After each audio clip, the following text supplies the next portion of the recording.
പൂമുഖം കണ്ടവരെല്ലാരും നേടിവച്ചല്ലോ ഭാഗ്യം.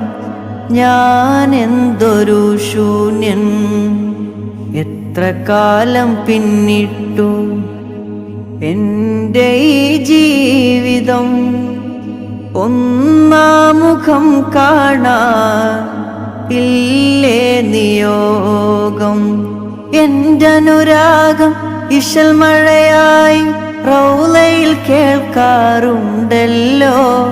എന്നിട്ടെന്തേ എന്നെ വിളിക്കാൻ ഇനിയും വൈകിച്ചിടുന്നു? ഖൽബിലണഞ്ഞൂടെ ഹബീബൻ കനവിൽ വന്നൂടെ. കരൾ പറിച്ചു തരാം നസീബെ സ്വീകരിച്ചൂടെ.